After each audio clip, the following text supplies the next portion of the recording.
These people that we're talking about here are extremely, extremely sneaky, okay?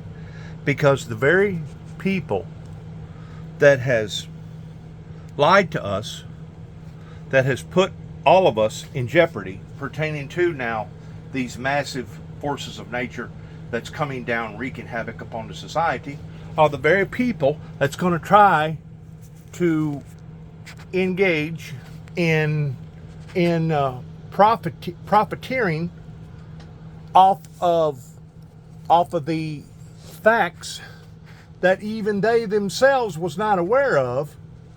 I mean, they may have been aware of global warming per se, but they didn't know how to explain it.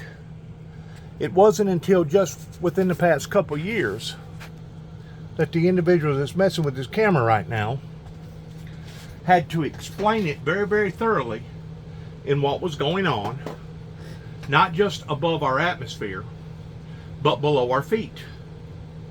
It hasn't been in just within this past administration, Biden's administration, that started pointing the finger towards the Green New Deal, but once more, they didn't know how to break it down and explain it. Just like me explaining biblical Bible prophecy. You have to be able to explain it. That way you can lay it out. That way the people can understand it. The majority of the people around here, in their teachings, had never heard of anything pertaining to a red heifer. Had not heard of nothing pertaining to the white buffalo coming from the Native American people. Had never heard nothing pertaining to the true doomsday devil's duel that it talks about that's going to occur. As you shall get further into this, whenever you shall see the abomination of desolation spoken of by Daniel the prophet. In other words, you got to go back into the last chapter and understanding what the book of Daniel is actually saying to correspond it with the book of Revelations and several other books in the King James. That if you're not smart enough, you know, the Bible says to study to show thyself approved.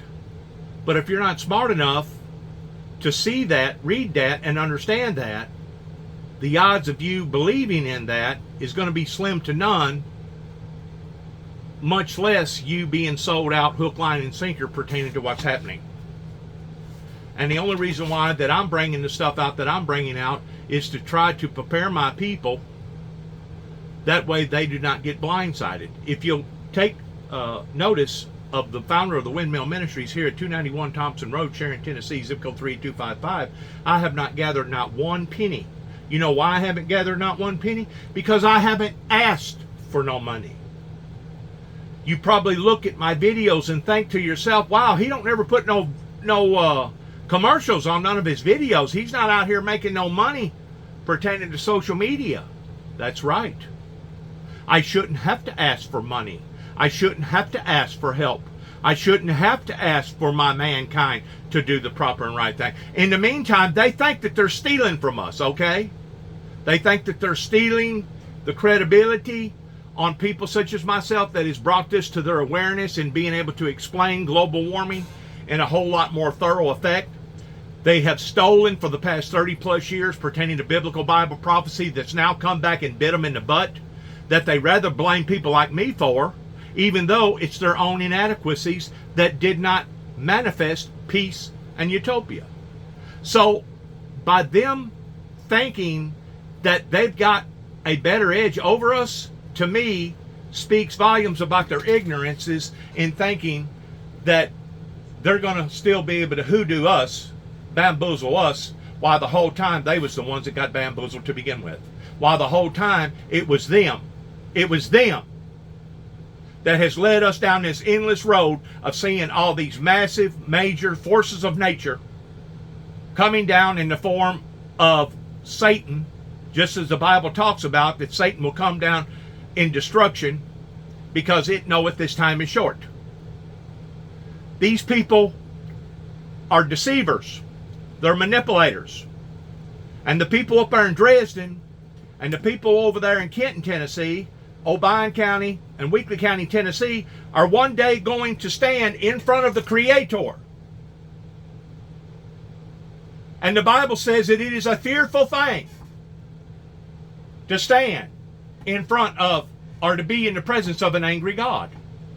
They have no idea how angered that God is right now pertaining to the people over in Kenton, Tennessee, and the people in Obion County and Weakley County and the surrounding areas in Northwest Tennessee. I'm really, really surprised that the New Madrick Fault has not yet given in, and I strictly believe that the reason why it hasn't is because I was smart enough to identify the things that I was predicting was going to be devastating in this area, and because I had leniency pertaining to mercy, I prayed it, God, don't do it.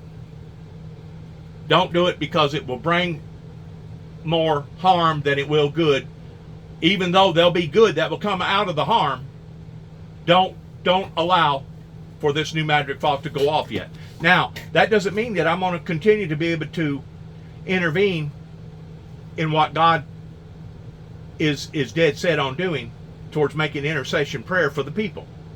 You got Jesus Christ that's making intercession for us right now in the heavenly kingdom, towards trying to talk God out of doing certain things. But then you got people such as myself that's praying for these people, that's basically making intercession prayer for these people. My intercession prayer as a human being will only go so far, because I'm not in the spirit world yet, and I'm not Jesus Christ. I never have been, and I never will be.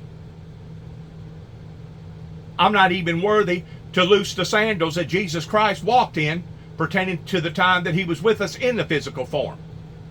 So these people that proclaim that they're great teachers, or that they're great this, or they're great that, they're only doing it for profiteering reasons. They're profiteering off, they're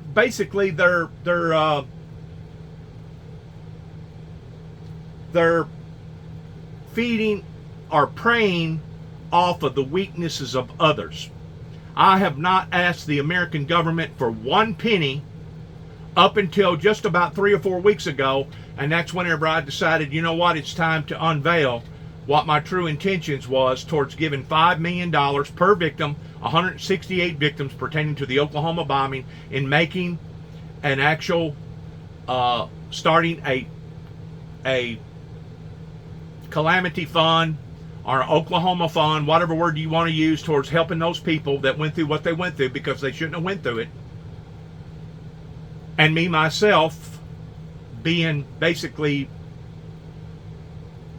having enough gratitude of rather not asking the United States government, which if you're asking the United States government for one penny, you're not just asking various government officials, you're asking the people.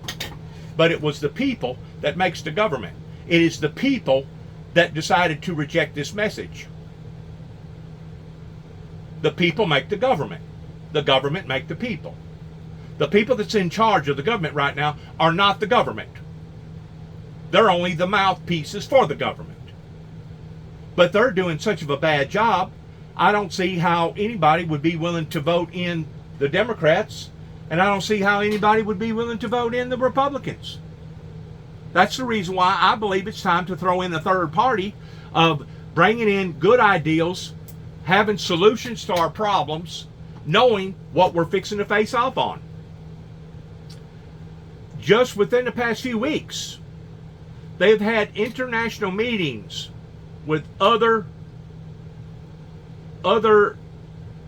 countrymen coming together and basically identifying this problem towards it being as real as what it is, even though it was our American scientists and our American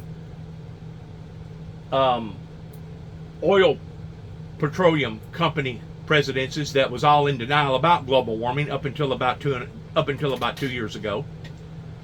But they have come to the conclusion that some of these third world countries, these very, very poor third world, banana republican third world countries that's been ravished now by so much pertaining to these crises engaging into these forces of nature, that these bigger countries ought to help the little countries, and I am inclined to believe that to myself.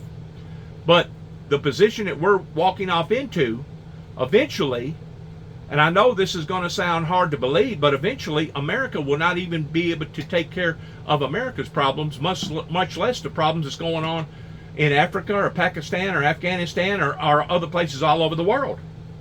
Because it's happening all over the world. It's happening all over the world. Resources are being taken from us even as I speak. Just as the idiot that done what he done over in Russia pertaining to blowing up that dam. As far as I'm concerned, there needs to be a hearing, there needs to be a trial, and there needs to be an execution of anybody that was willing to do something like that has the potential of blowing up a nuclear device, because he has devastated millions of people's lives, either directly or indirectly. And if the people that are going through what they're going through right now isn't horrifying enough, wait 6 months, a year, 2 years down the road, and you'll see how horrifying that it is, not just with the people directly that's been affected now, but the whole surrounding areas, the world in general. You continue to keep diminishing the resources on this planet, and you will see society basically become a bunch of uncivilized barbarians, to the degree of basically what's going on right now in places of the Horn of Africa, towards the headhunters coming out towards being nothing more than basically cannibalism, killing one another just to have adequate food to be able to eat one another. So the information that you heard on that first part of this, pertaining to the information that he was given about the younger generation, don't think for a second that can't come true. It's already occurred. It is now occurring in some of your other areas. You know, some of your areas down in South America, even Mexico, where their water table pertaining to their drinking freshwater supply has diminished to the point that now they've been on a tier 2. We're talking about 25 million people in Mexico. They've been on a tier 2 now for about 2 years, probably at the brink of going into a tier 3. They've got a major volcano over there erupting. They've had to dismantle, ain't no telling how many millions of people over there pertaining to the volcano. You wonder how come so many people are leaving South America and leaving Mexico to try to make it to the border. You know, our politicians don't even want to acknowledge the fact that it's happening, much less why it's happening. You got to be smart enough to want to dig a little deeper and identify, well, why in the world would so many people at one time be wanting to leave the southern hemisphere? Well, that's it. Between all the drug lords and the ungodliness, between the resources becoming tight over COVID and etc., it has basically upset the apple cart to the degree that a lot of these countries are actually imploding upon one another. Libya, Afghanistan, Pakistan went through such of a bad